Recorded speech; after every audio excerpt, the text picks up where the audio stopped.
Hey everyone, my guest today is Sagiv Ofek, the founder and CEO of LibLab. It's great to have you today, Sagiv. Yeah, thanks for having me, Amit. So I'd love to hear a little bit about kind of high level what LibLab does and why it's awesome. Yeah, good question. So in LibLab, we are building the future of connected software, right?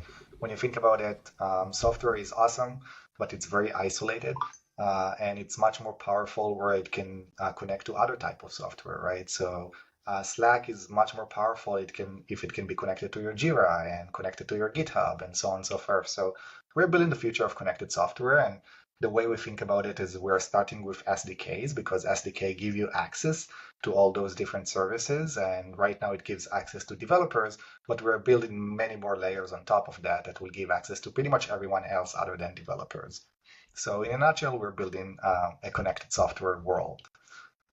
Talk to me a little bit. So you start with SDK. So what's next? What's the big vision of the company over the next few years? Yeah, so SDK really enable developers to access services, right, via APIs. But the next layer, as you probably heard lately, is AI, because AI enables everybody else. Because now the language is not code anymore. The language can be just English or Spanish or whatever language you speak, and every person will be able to just state their intent, what they want to do, and behind the scene, LibLab can translate it to the right API call, like we do that with SDK, that behind the scenes translate it to the right API call. Just instead of developers, we're doing it for everybody else. So what was the initial founding story? Was it kind of the generative AI boom kind of showed you this new path, or how did you come up with the idea of this company? Yeah, so before LibLab, I managed the AWS SDK organization. By far, the biggest and most popular SDK in the world is AWS, and this is where I realized how can you use automation and good best practices for coding to scale your SDK building. But not every company can offer that. Not can every company can build their own SDK. They don't have time, resources, knowledge, so on and so forth. And that's kind of inspired me to start LibLab. But then as we start thinking about like what will be the broader vision of connecting software and who we want to target, especially with the advantage on AI lately, we realize there is a huge opportunity to enable everybody to access any service they want, not just developers. And that's the next phase for the company. That's cool. So at a broader level, as a person that works at the company, what's so awesome about working at LibLab? Why is it a great place to work? First and foremost, we're solving really hard problems, right? Unlike many other companies, we're really tackling um, the hardest problems you can think of. Anything from code generation to working with AI to work with multiple languages and have the best practice on every single language. We're targeting really, really hard problems that are still unsolved in a lot of cases. That's the first thing. The second thing is we're solving our own problems, right? Our customers, at least at this stage, are developers like us. So unlike many other companies where you can be a software engineer but working on an insurance product or a finance product for other audience, in this case, the output for our product is code, and the customers for our company are developers like us. So we're solving a lot of our own problems. So that's like really awesome place to be, where you know the problem because you are the audience. Um, Second thing is we're having lots of really smart people all over the world. Our headquarters is here in Austin, Texas, but we have people really distributed all over the world. So we're attracting talent no matter where they are, no matter if they want to work in office or they want to work remotely based on where they live. And also, I want to say we're early stage, right? It attracts those people who have this entrepreneurship mindset that they want to build zero to one type of product. They want to move fast and break things, but we have a lot of funding of more established companies. So you can enjoy both worlds of the funding and stability of a big company with the move fast and break things of a small startup. The really interesting thing is developers building stuff for developers like them for me. Can you talk to me a little bit about how that translates into kind of the day-to-day work in terms of how, do developers get involved in product decisions and stuff? Yeah, I always say So far in the company, we have one product manager, and it's by design. We don't need product managers because we are the product managers in a lot of ways, right? So it's not the day to day, nobody will give you or hand you like, hey, this is what you should build. You should just ask yourself what problems I need to solve on my day to day and go from there. So yeah, everybody in the company in a way is a mini product manager and knows exactly what needs to be built because they experience the problems more than anyone else. Can you talk to me a little bit about your company cultures? When I went to your site, some of the values that I saw were things like agility, ownership, simplicity. How does that play out in the day to day? And maybe give me some specific examples. Yeah, ownership is a huge value that we have here in the company. You own your decisions, we always say. And that means that you have the autonomy to decide what you want to do, but you also have the accountability to be accountable for your actions, right? And a lot of people really like it because they decide what stack they want to use and what approach they want to take. But they also are the ones who kind of monitor the dashboards and make sure that everything is being used right. And if there is a bug, they will be the first one to jump and fix it because they feel that it's their baby. And the ownership is one of the most kind of important values that we have. Another value that we have as a company is ship it, right? And the other day you can talk all day, but like, what have you shipped? That's a question that we always ask. What have you shipped today? What have you shipped this week? And so on and so forth. So everything is measured by output, not input. Input is just the mean to an end, and the end is like, what have you shipped? Those are two really important kind of values that we have as a company. So talk to me a little bit about ownership. One of the, this is a similar value that we have at our company as well. And one of the interesting things I've found with ownership is that sometimes people surprise you. They really, really kind of pick up ownership, but really like ownership. And that wasn't something that we had seen in the interview process or something. For you, do you guys do something when selecting talent to find people with ownership? Have you found strategies that work? Yeah, so one of my favorite interview questions is tell me about the thing that you build that you're proud of the most, right? And then you can really assess their skill set of ownership, right? It's one thing that they say, hey, like there was one app that a product manager came up with and he coded like a few lines of code there, right? That's one type of ownership.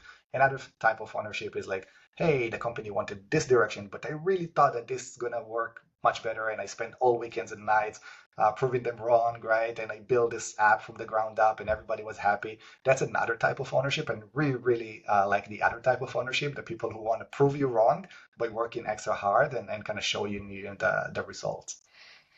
That's really cool. What about other parts of your culture? Like one of the ways I've heard culture described is the behaviors that you reward and punish. So at LibLab, like what are those behaviors? Yeah, so I think agility is another value that we have and goes to behavioral. We try to minimize the amount of red tape and kind of slowness, right? Sometimes it's needed, right? Especially if you don't want to break infrastructure or things like that. But in most of the time, you want to reward people who move fast, even if it means they're going to break production or even if it means they're going to break things. The way we reward it is we're being very forgiving if something bad happens, as long as it was default to ship it, right? So our retros, or if we have a postmortem on something bad that happened in production, is always blameless, right? We're not never pointing fingers. We try to learn from it, and we try to understand the motivation, why something happened. Is it because we default to take an action and move fast, or is it because of something else that we neglected? So agility is one of the things that we always highlight. Is like, hey, it's okay, move fast, things will break. We're in the early stage. That's okay, and that's expected. How do you balance that with, you've put out your product, you have customers now. If the thing breaks for them, they're not going to be happy. Yeah, I think you need to have layers of what are the most important things for customers and what are the things that you can kind of move faster on. Obviously, things like payments or data security or things like that, you will put more guardrails and more process if you want to make a change. But anything else, you can move fast, you can break. It's fine. It's not in life or death. So just define what is core metrics that you cannot compromise on versus what are the things that are less important, and it's okay to experiment. So you've worked at small companies, started companies, then you've worked at massive organizations. Now you're back to starting a company. What have you feel like you've learned over the years that you're now taking to LibLab to make you guys more effective? Yeah, it's all about the three Ps, right? Like people, process, and product. I'll say in the big companies, you really learn about process. Process can make and break any company, no matter what's the size, right? Process by itself is not always good, but process can really make things much easier and smoother if you define the right processes at the right time. And it's also really important not to be married to any process. What do I mean by that? A specific process that can work really well in early stage, as you grow, might not be relevant anymore, and you want to tweak it or change it. So a lot of times in a lot of companies, people are really feel strongly about whatever process was there all the time, and they don't want to change it, even though it's not gonna serve the company anymore at the specific stage. So I think try to kind of ask yourself all the time, is this the right process for the right stage, or should I adopt a different process? Do you have any ways of automatically garbage collecting like dead processes? Like a CEO that I talked to basically deletes every one of his meetings every the start of every quarter, and then he adds them back as necessary. But that's his kind of way of removing meeting creep. Yeah. So process can be definitely meetings, and you will hear when people complain too much of like, hey, we have too many meetings, or if people complain the other side of like, hey, it's too chaotic. We need to Sure. set some meeting up, right? You always hear it kind of in hindsight after things break. That's one type of process. Another type of process, to your point, is it can be the hiring process, right? When I started the company and it was just me, I tried to replicate the same hiring process that I did in Facebook and Amazon with like five different interview stages and other people and interview committees and things like that. But it was definitely not the right process to the right stage that I was. So it's really important to ask yourself, hey, is this really needed for this specific stage, right? People always kind of connect process with meetings, but it can be Yeah. your hiring process, it can be how you write, how you document things, how you ship code, and so on. The process really applies to everything. I'd love to dive into the what you learned on the hiring process, bringing kind of the big company process to the small company. So, what were the big takeaways? Yeah, so I think when you hire for big companies, there is like the playbook of the people that you try to hire, probably Ivy League school kids that have X amount of experience and have X amount of kind of education. And I try to replicate the same process in the early days of LibLab. And I realized the hard way that's not the right profile for my stage, right? Because the person that want to join Amazon in the later stage and maybe coast for a few years and have like great, amazing salary will not be the great candidate for an early stage startup where they need to kind of get dirty and play with everything in the stack themselves. Um, so I think try to ask yourself, is this the right persona for my current stage, right? And it's not right or wrong, but there are different type of people that would be great fit for one company and horrible fit for another company in a different stage. Trying to kind of port all the people, knowledge, and process from one company to another company, which is in a completely different state, would probably fail. So, how did you come up with that list yourself? And has that list changed for the best fit candidate now that you're a little bit bigger? Yeah, you learn the hard way. You learn probably by asking yourself what worked really well and what didn't work really well. Like look at your top performers, right, employees, and look at the ones that you had to let go and ask like what are the commonalities that really worked well in these people and what are the commonalities that failed those type of people and try to assess that during the interview process. And again, there is no right or wrong answers. You're just the different personas that you want to look for in your company. So, for your specific company, for LibLab right now, what are those things? Like beyond, we talked about ownership as one of those things. Are there other things that are kind of the key qualities that you look for when you talk to a candidate? Yeah, I think to be able to be proactive, right? That's a super important thing to be comfortable with ambiguity. In LibLab, because we're such an early stage company, nothing will be handed to you. You will need to come up with the process yourself or what needs to be done by yourself. And that not going to be a good fit for a lot of people. Some people can be amazing on execution. Just let me know what needs to be done and I will execute it to the best of my knowledge, right? Some people are not good at that. And so I think for us in LibLab, what we're looking for are people who are okay with ambiguity, not just okay with ambiguity, love the stage of ambiguity, love the stage of like nothing is set yet, there is no clear win or lose in a specific way, and they will need to figure out themselves and they will explore five different ways and maybe one will work.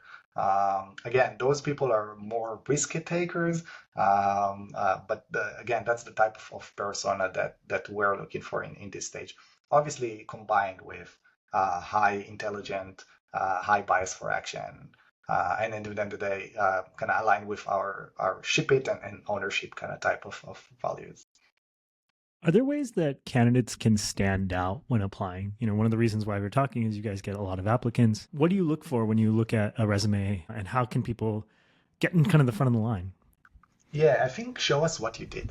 What you, again, look at our ownership and ship it culture and try to align it with your history. Hey, like in my previous company, right, this is the ownership that they took and this is a product that they shipped. I think just let us know how your previous action connect to our current values. So if you can kind of attach, hey, this is my history, this is what I did in the past, and this is how it's connected to your value, that would be a great kind of standout for us.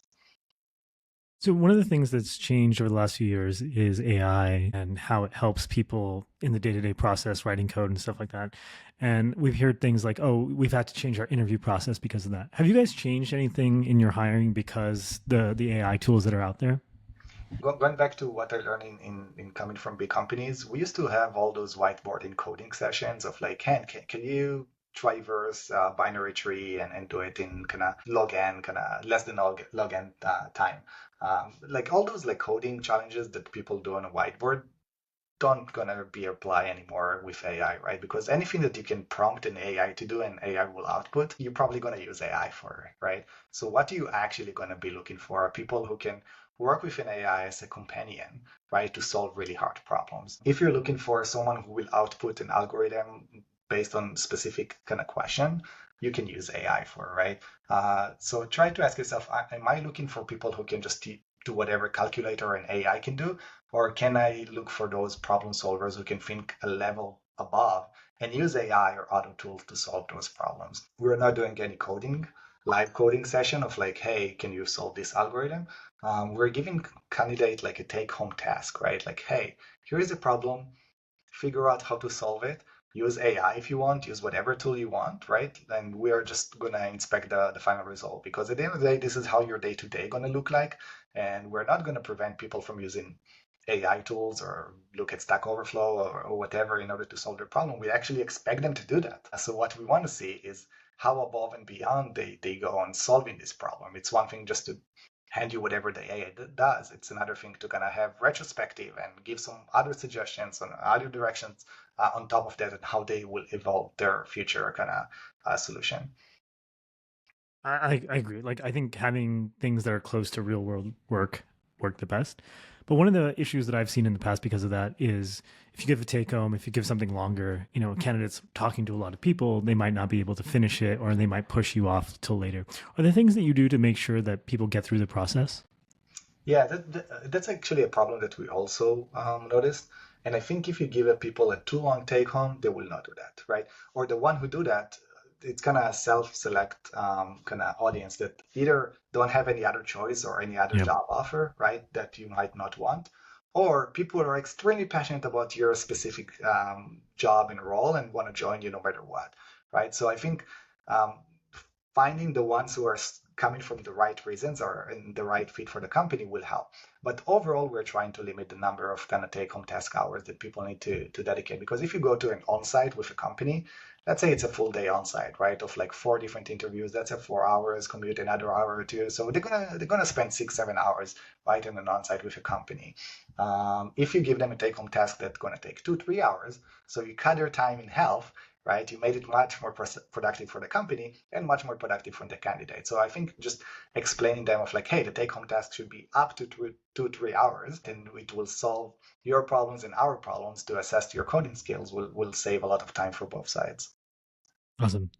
So going into 2025, what's next for you? What's next for LibLab? What are you excited about? Yeah, so we talked about it a bit earlier, but I'm super excited about how AI can enable the whole new set of kind of developers who are not developers, right? Because if I want to make an API call to check the weather, right? Back in the days, I need to be a developer and I need to use LibLab SDKs in order to access some API Today, you can just ask what's the weather, and behind the scenes, LibLab will be able to translate the right API call for you. So I think enabling a new generation of developers who don't need to understand what is code is something that I'm super kind of passionate about, and I think can untap a huge market of non-developers, developers who can build amazing connected software together. So any contrarian takes or, not as much discussed takes that you have around building companies, working at startups, anything else around that? Well, I don't know if it's contrarian anymore, but like I stopped hiring Google folks. Back in the days, it used to be like can you hire a Google engineer? That's the best profile you can look for, right? I find those people to be extremely slow and spoiled, and I think untapped market, like people who came from the army, right? Like, or people who came from even coding bootcamps are performing much better in at least in my experience in terms of like how hungry they are. So I think like looking for hungry people versus like people who know that all perform much better in our case, even though on paper they have less of a profile. Other contrarian takes. On that one in particular, so this is something that I agree with you wholeheartedly. I think the problem that I see with founders is they end up, especially when they're early on, they're like, well, I have to get the pedigree. They've done the work for me. And that's one of the things. They've done the work for me. Well, if you've passed through Harvard's admission or Google's admissions or Facebook's or whatever, right? Like there's some check mark on you some way. How do you go beyond paper and actually figure out who to kind of talk to? Or do you have to learn this in the interview process itself? You have to learn it in the interview. I mean, you can get some signals of like what have you built at the past, right? The ones that cannot come with a good answer, or at least one answer, is a red flag for me. Usually, the one that they tell you, I had this amazing side project, a project that never went to anywhere, are the ones that I'm actually looking for, right? It's okay that you failed, as long as it's a side product. Because if it's your main job, it's one thing, right? Because you kind of have to do it. But if you're so passionate about something that you spend nights and weekends building, even if it didn't go anywhere, it shows that you have the hunger to build something. And I think those are the type of people that I usually like to work with. Do you just end up then taking more calls? Like you're just okay with taking more calls that might not go anywhere? Or how do you do it so you keep your time efficient? Well, filtering is a huge. I mean, I can tell you like all the things that I filter. Like people who spend less than a year or two in every company are people that I don't even start talking to, right? Either they get bored too fast or they get fired too fast, whatever the reason. People who spend more than 10 years in one company without even getting a single promotion are people that I never talk to, right? Because they usually people who want to coast, which is good. For a lot of companies, you need this coaster, right? Yep. But those are the people that I usually filter right away. People who have whatever full bar LLC in their like unheard of company that it's only them and their brother and you don't know what they do are people who I filter. Consultants, I don't know. I have bad vibes with anyone who has consultant in their title. Consultants, I always feel like people who don't want to get dirty or in the trenches with you. They just want to tell you what to do and step away. So like that's my filtering. Okay. Even those filters will filter like 80-90% of the candidates that we're getting. So it's not that I'm taking more calls as much as I'm just trying to set some rules of like how can I filter by. That's awesome. Well, thank you so much for your time, Sagiv. It was really awesome to hear a little bit more about LibLab. Yeah, likewise, Amit. Thank you for having me.